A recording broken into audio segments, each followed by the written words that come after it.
Hi, this is Daniel from Full Frame Systems. In this video, we are going to go over setting up and making changes to your business details, hours, and how to view billing history. First, let's start with your business details. To get to this section, you first need to click on the Setup Side Nav option. This will bring down a drop-down menu with more options, and then click on the Account option. The default page for your account options are your business details. Here you can change your company's name, logo, favicon, contact information, theme, and business hours. Let's start with the account card. In this section, you can add or change your company name, website address, and support information.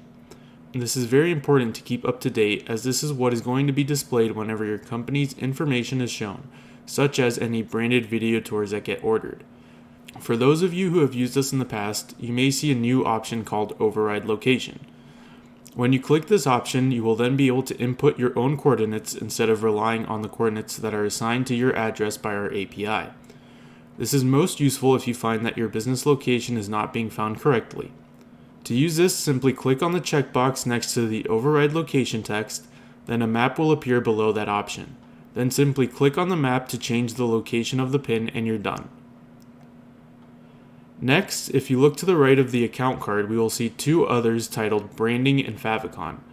These are both fairly similar to each other. First, the branding card is the place where you will upload the logo you want to use across the system. The favicon card, on the other hand, is the little icon that gets displayed on your browser tab for the website. This allows users to quickly identify which tab is yours when they have multiple tabs open. One thing to keep in mind is that these icons are displayed very small, and so it is recommended to only use graphics and not text. The uploading process is the same for both. Simply click on the upload button on the card to bring up the new modal window. Here you can simply click on the browse button, and in the new window that pops up, simply navigate to the logo or graphics you'd like to use and then click open.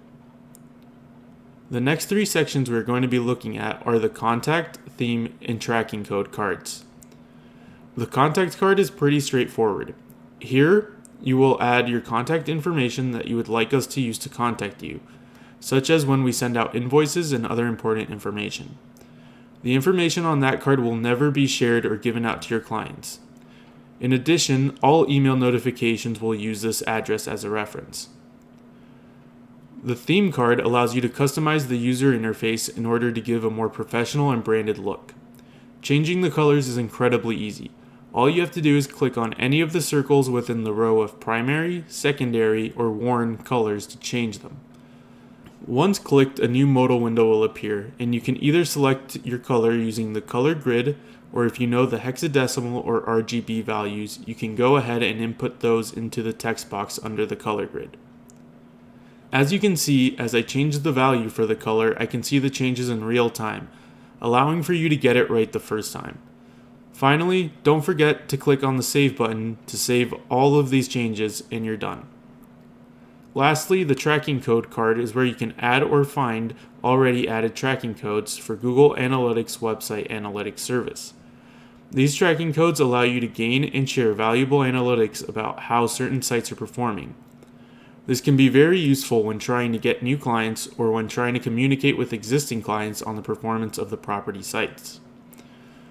To add a tracking code, simply click on the Add Tracking Code button.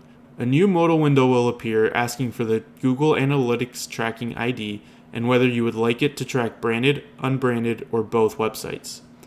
Don't forget to click Save. We then take the tracking code and inject it into the property site's headers so that Google can start acquiring data from the property sites that meet the requirements set in the modal window. For more information on Google Analytics and how to get a tracking code ID, please visit Google Analytics support page at support.google.com/analytics. Let's take a look at the business hours card. Here you can set your business's working hours. This means that this is the hours that employees will be available for booking when a client orders a new project. This does not account for travel time to or from the appointment, and all appointments must fit within these hours to be booked. This means that the first available appointment is at the opens at time, and the last appointment needs to end before the closes at time. If your business hours are fairly straightforward, like 9 to 5, then you can simply go ahead and set the opens at to 9 a.m. and the closes to 5 p.m. Lastly, don't forget to change the slider to open instead of closed.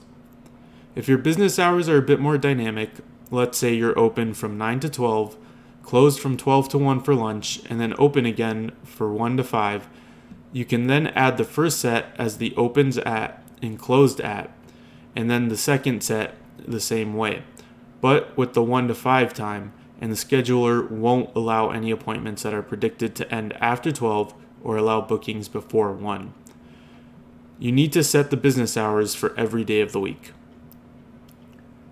To get to your subscription details, simply go to the setup, then click on Account in the drop-down menu, and finally click on the Subscription tab in the top navigation menu on that page. Here you can see the credit card we have on file, as well as update the payment information or cancel your subscription.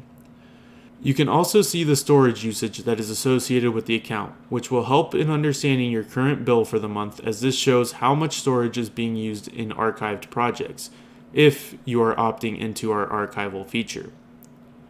Lastly is the billing history card, which allows you to see a record of all charges that have been made on the account.